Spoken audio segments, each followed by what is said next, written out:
News 18 പുറത്തുവിടുന്ന വളരെ പ്രധാനപ്പെട്ട ഒരു വാർത്തയിലേക്ക് തന്നെയാണ് ആദ്യം. അത് കൊച്ചി പള്ളുരുത്തി സെയിന്റ് റീത്താസ് സ്കൂളുമായി ബന്ധപ്പെട്ടാണ്. അവിടെ ഹിജാബ് വിവാദം സംഭവിച്ചിരിക്കുന്നു. ഹിജാബ് ധരിച്ചെത്തിയ കുട്ടിയെ സ്കൂൾ മാനേജ്മെന്റ് വിലക്കിയിരിക്കുകയാണ്. നിർബന്ധമായും ഹിജാബ് ധരിക്കുമെന്നാണ് മാതാപിതാക്കൾ പറയുന്നത്. സ്കൂളിന് ഇന്നും നാളെയും അവധി പ്രഖ്യാപിച്ചിട്ടുണ്ട്.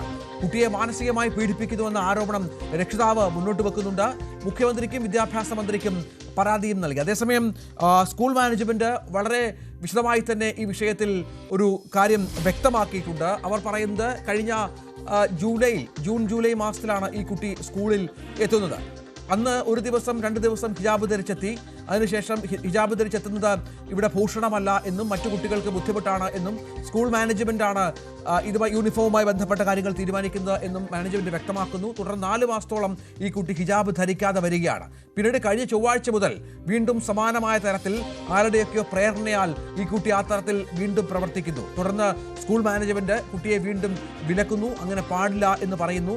PTA അടക്കം രക്ഷിതാക്കൾ PTA കൂടി കുട്ടിയോട് നിർദ്ദേശം വെക്കുകയും കുട്ടിയുടെ മാതാപിതാക്കളുടെ നിർദ്ദേശം അറിയിക്കുകയും ചെയ്തു. തുടർന്ന് ഒരു സംഘം ആളുകൾ, അതവർ കൃത്യമായി തന്നെ പറയുന്നത് SDPIക്കാരാണ്. SDPIയുടെ തൃപ്പൂണിത്തുറയിലെ പ്രധാനപ്പെട്ട നേതാവടക്കം അവിടെ സ്കൂളിലെത്തി ഭീഷണി സ്വരം ഉയർത്തി. തുടർന്ന് അവിടുത്തെ മറ്റു കുട്ടികൾക്ക് ഈ തരത്തിൽ ബാധിക്കത്തക്ക വിധത്തിലുള്ള പ്രശ്നങ്ങൾ ഉണ്ടാക്കി.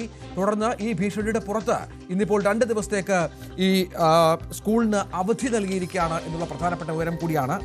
ഇതിനുള്ള വളരെ ഒരു കത്ത് ഇതുമായി ബന്ധപ്പെട്ട പ്രിൻസിപ്പാളിൻ്റെ, സെയിന്റ് റീത്താസ് പബ്ലിക് സ്കൂളിൻ്റെ പ്രിൻസിപ്പാളിൻ്റെ ഒരു കത്ത് കൂടി പുറത്തു വന്നിട്ടുണ്ട്. അതിൽ നമ്മുടെ സ്കൂളിൽ അനുവദനീയമല്ലാത്ത വസ്ത്രധാരണവുമായി വന്ന മറ്റ് ഒരു വിദ്യാർത്ഥിയുടെയും മാതാപിതാക്കളുടെയും മറ്റുള്ളവരുടെയും ഭാഗത്തുനിന്നുണ്ടായ സമ്മർദ്ദം മൂലം പല വിദ്യാർത്ഥികളും അവധി ചോദിച്ചതിനാലും അധ്യാപക അനധ്യാപക ജീവനക്കാർ മാനസിക സമ്മർദ്ദത്താൽ അവധിയെടുത്തതിനാലും മനസ്സമാധാനത്തോടെ കുട്ടികളെ പഠിപ്പിക്കാൻ സാധിക്കാത്ത ഒരു പ്രത്യേക സാഹചര്യം ഉടലെടുത്തിരിക്കുകയാണ്. ആയതിനാൽ PTA എക്സിക്യൂട്ടീവ് അംഗങ്ങളുടെ അഭിപ്രായം ആരാഞ്ഞതിനു ശേഷം നാളെ, അതായത് ഇന്നും മറ്റന്നാൾ, നാളെ ചൊവ്വാഴ്ച, അതായത് ഇന്നലെ വന്ന കത്താണ്, സ്കൂള് അവധിയായിരിക്കുമെന്ന് അറിയിക്കുകയാണ്.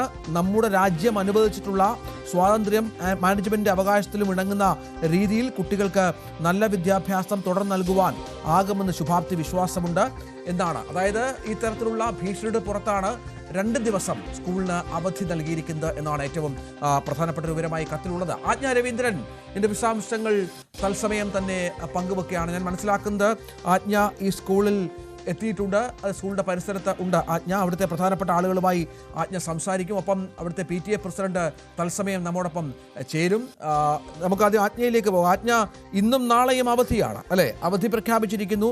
എന്താണ് മനസ്സിലാക്കേണ്ടത്? ഇപ്പോൾ ഈ സ്കൂൾ മാനേജ്മെന്റ് പറയുന്നത് അവിടെ ഭീഷണിയുണ്ട് അവർക്ക്. കഴിഞ്ഞ ചൊവ്വാഴ്ചയോ ബുധനാഴ്ചയോ മറ്റോ 4-5 ആളുകൾ വന്ന് കുട്ടികൾക്ക് മാനസിക പ്രശ്നമുണ്ടാക്കുന്ന തരത്തിലുള്ള ഭീഷണി സ്വരം ഉയർത്തി എന്നാണ്. ഇപ്പോഴും ആ നിലപാടിൽ ഉറച്ചു നിൽക്കുകയാണോ അവർ?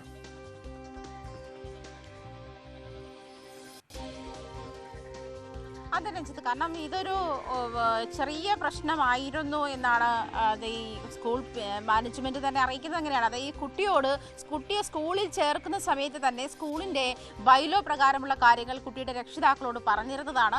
ആ ഒരു സാഹചര്യത്തിൽ അതുപോലും മാനിക്കാതെയാണ് പലതവണയും ഹിജാബ് ഇട്ട് സ്കൂളിൽ വരുന്ന ഒരു സാഹചര്യം. അത് സ്കൂളിന്റെ ബൈലോയിൽ ഇല്ല എന്ന് പറയുന്ന ഒരു സാഹചര്യമുണ്ട്. അത് പലതവണയും വീട്ടിൽ നിന്നും, അതായത് ഇവരുടെ ഈ കുട്ടിയുടെ പാരൻസ് പറയുന്നതനുസരിച്ച് വീട്ടിൽ നിന്നും ഹിജാബ് ഇട്ട് സ്കൂളിലേക്ക് പോകും, സ്കൂളിൽ വെച്ച് അടിപ്പിക്കും. അത് നിരന്തരമായ ശേഷം സ്കൂളിൽ, അതായത് ഇനി ഹിജാബ് ഇട്ട് സ്കൂളിൽ വരണ്ട എന്ന് പുറത്തു നിർത്തുകയും ചെയ്യുന്ന സാഹചര്യം ഉണ്ടായി എന്നാണ് കുട്ടിയുടെ രക്ഷിതാക്കളും പറയുന്നത്. അങ്ങനെയാണ്. എന്നിരുന്നാൽ പോലും സ്കൂളിന്റെ ബൈലോയിൽ അങ്ങനെ ഒരു കാര്യം പറഞ്ഞിട്ടുണ്ടെങ്കിൽ ഹൈക്കോടതി ഉത്തരവ് അനുസരിച്ചിട്ട് ഒരു സ്കൂളിന്റെ ബൈലോ, സ്കൂളിൽ എങ്ങനെ പെരുമാറണം, ഏത് വസ്ത്രം ധരിക്കണം, ഏത് തരത്തിലുള്ള അപ്പിയറൻസ് വേണം എന്നുള്ള കാര്യങ്ങളൊക്കെ തീരുമാനിക്കാൻ സ്കൂളിൽ മാനേജ്മെന്റിന് അധികാരമുണ്ട് എന്ന് തന്നെയാണ് ഹൈക്കോടതി ഉത്തരവ്. അത് മാത്രമല്ല പല സ്കൂളുകളിൽ എന്നുള്ളതല്ല, പല സ്ഥാപനങ്ങളും ഈ മതചിഹ്നങ്ങൾ പ്രദർശിപ്പിക്കുന്നതിനോട്, കുറച്ചുകൂടി നമ്മൾ റിലീജിയസ് ആയിട്ടുള്ള കാര്യങ്ങൾ പ്രദർശിപ്പിക്കുന്നതിനോട് വിയോജിപ്പുള്ളതോ അല്ലെങ്കിൽ അവരുടെ ബൈലോ പ്രകാരമുള്ള കാര്യങ്ങളനുസരിച്ച് അത്തരം ഒരു ഇൻ്റഗ്രേറ്റ് കീപ്പപ്പ് ചെയ്യുന്നുണ്ട്. ചില ആളുകൾ എല്ലാ ഇതിനെയും പ്രോത്സാഹിപ്പിക്കുകയും ഇതൊന്നും പ്രശ്നമല്ല എന്ന് പറയും. പക്ഷേ ചില ആളുകൾ അവരുടെ ബൈലോയിൽ മതചിഹ്നങ്ങൾ പ്രദർശിപ്പിക്കാൻ പാടില്ല, അല്ലെങ്കിൽ മറ്റ് മതങ്ങളുമായി ബന്ധപ്പെട്ട കാര്യങ്ങളുമായി അത്തരം ഇടപെടലുകൾ കുട്ടികളിൽ, പ്രത്യേകിച്ചും കുട്ടികളിൽ ഉണ്ടാകാൻ പാടില്ല എന്നുള്ള ഇതൊക്കെ നിർദ്ദേശങ്ങളൊക്കെ വെക്കാറുണ്ട്. അത് വയലേറ്റ് ചെയ്താണ് പലപ്പോഴും നിർബന്ധപൂർവ്വം കുട്ടിയെ കൊണ്ട് ഹിജാബ് ധരിപ്പിക്കണം എന്ന് പറയുകയും സ്കൂളിൻ്റെ ഇത് അനുസരിച്ച്, രീതി അനുസരിച്ചിട്ട് ആ ഒരു ഇത്തരത്തിലുള്ള ഒരു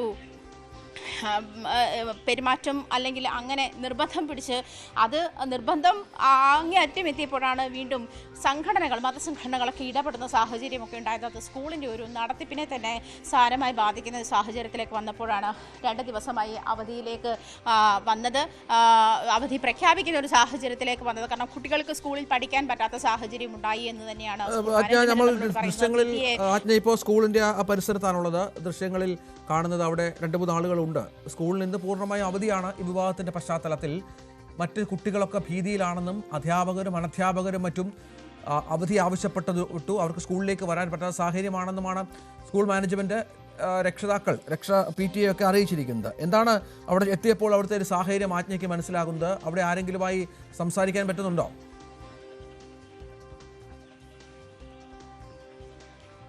നമ്മളിവിടെ 1-2 പേരോട് സംസാരിച്ചെന്ന് അവർ നമ്മളോട് സംസാരിക്കുകയും ചെയ്യും. അവരിപ്പോൾ എന്തോ ഒരു അടിയന്തര മീറ്റിങ്ങിലാണ് എന്നാണ് മനസ്സിലാക്കാൻ കഴിയുന്നത്. 10:30 കൂടി നമ്മൾ കുട്ടിയുടെ രക്ഷിതാക്കളെ വിളിച്ചപ്പോഴും 10:30 കൂടി സ്കൂളിൽ എത്താനാണ് അവരോടും പറഞ്ഞിരിക്കുന്നതെന്ന് പറഞ്ഞു. അവരും അല്പം സമയത്തിനുള്ളിൽ സ്കൂളിൽ എത്തിച്ചേരുമെന്നാണ് മനസ്സിലാക്കാൻ കഴിയുന്നത്. എന്തായാലും രഞ്ജിത്ത് സൂചിപ്പിച്ചതുപോലെ ഇതൊരു സ്കൂളിൻ്റെ ഒരു ബാലൻസിങ്ങിനെ പൂർണ്ണമായി ബാധിക്കുന്ന തരത്തിലേക്ക് ഇത്തരം ഇടപെടലുകൾ ഉണ്ടായിട്ടുണ്ട് എന്നുള്ള കാര്യത്തിൽ വ്യക്തതയുണ്ട്. കാരണം വെച്ചാൽ 2 ദിവസത്തേക്ക് സ്കൂളിൽ പൂർണ്ണമായും അവധി പ്രഖ്യാപിക്കുന്ന ഒരു സാഹചര്യത്തിൽ കുഞ്ഞുങ്ങൾക്ക് ഇതിലേക്ക് ഇരുന്ന് പഠിക്കാൻ പറ്റാത്ത സാഹചര്യം ഉണ്ടാകുന്നു. അത്തരമൊരു അന്തരീക്ഷം ക്രിയേറ്റ് ചെയ്യുന്നു എന്ന് പറയുന്നത് അങ്ങനെ തള്ളിക്കളയേണ്ടുന്ന ഒന്നല്ല എന്ന് തന്നെ വേണം. വളരെ സീരിയസ് ആയി ഡിസ്കസ് ചെയ്യേണ്ടുന്ന ഒരു ഇഷ്യൂ തന്നെയാണ് എന്നുള്ള കാര്യമാണ്. തീർച്ചയായും അവിടെ ആളുകളുമായി സംസാരിക്കാൻ സാധിക്കും. ഞാൻ അതിനു മുൻപ് ആജ്ഞയിലേക്ക് വരാം. ശ്രീ ജോഷി കൈതവളപ്പിൽ, അദ്ദേഹം അവിടുത്തെ PTA പ്രസിഡന്റാണ്. അദ്ദേഹം നമ്മോടൊപ്പം തത്സമയം ചേരുന്നുണ്ട്. ശ്രീ ജോഷി കൈതവളപ്പിൽ, സ്വാഗതം. ഈ വിവാദം ഞാൻ മനസ്സിലാക്കുന്നത് ഞാൻ നേരത്തെ താങ്കളുമായി സംസാരിച്ചപ്പോഴടക്കം മനസ്സിലാക്കിയത് 4 മാസമായി ജൂലൈ മാസത്തിലാണ് ഈ കുട്ടി സ്കൂളിൽ വന്ന് ചേരുന്നത്. മറ്റൊരു സ്കൂളിൽ നിന്ന് വന്ന കുട്ടിയാണ്. ആദ്യത്തെ 2 ദിവസം ഹിജാബ് ധരിച്ചു വന്നു. ഇവിടുത്തെ കാര്യങ്ങൾ ആ കുട്ടിയെ, മാതാപിതാക്കളെ ധരിപ്പിച്ചപ്പോൾ പിന്നീട് ഒരു 3-4 മാസത്തോളം ഈ കുട്ടി ഹിജാബ് ധരിക്കാതെ സാധാരണ യൂണിഫോം ധരിച്ചു വന്നു. വളരെ പെട്ടെന്നാണ് പിന്നീട് ഈ വിഷയം സങ്കീർണമായത്. അങ്ങനെയാണോ? ശരിയാണ്, നിങ്ങൾ പറഞ്ഞത് പൂർണ്ണമായിട്ടും ശരിയായിട്ടുള്ള കാര്യമാണ്. അതെങ്ങനെയാണ് സംഭവിച്ചത്? അതിന്റെ വിശദാംശങ്ങളൊന്ന് പങ്കുവെക്കാമോ? പറഞ്ഞുതരാം. നമുക്ക് ഈ വിദ്യാർത്ഥിയും രക്ഷിതാവും നമ്മൾ ഈ 2025-26 അധ്യയന വർഷത്തിലാണ് സ്കൂളിലേക്ക് അഡ്മിഷനുമായിട്ട് ബന്ധപ്പെട്ട് വരുന്നത്. സ്വാഭാവികമായിട്ടും ഒരു അഡ്മിഷൻ ആവശ്യപ്പെട്ട് വന്നു കഴിഞ്ഞാൽ, കേൾക്കുന്നുണ്ടോ? പറഞ്ഞോളൂ, കേൾക്കാം. അഡ്മിഷൻ ആവശ്യപ്പെട്ട് വന്നു കഴിഞ്ഞാൽ നമ്മൾ പുതിയൊരു അഡ്മിഷൻ, അത് PKG ആണെങ്കിൽ വേറെ വിഷയങ്ങളൊന്നുമില്ല. 8ാം സ്റ്റാൻഡേർഡിലേക്ക് വരുമ്പോൾ, 8th സ്റ്റാൻഡേർഡിലേക്ക് വരുമ്പോൾ ഒരു മാനദണ്ഡം ഒട്ടുമില്ല. നമ്മുടെ കുട്ടിയുടെ പഠന നിലവാരം നമ്മളൊന്ന് പരിശോധിക്കും. ഏത് സ്കൂളും പരിശോധിക്കുന്ന പോലെ ഞങ്ങളുടെ സ്കൂളും പരിശോധിച്ച് ആ പഠന നിലവാരത്തിൽ ഈ കുട്ടി വളരെ ആദ്യത്തെ ടെസ്റ്റിൽ തന്നെ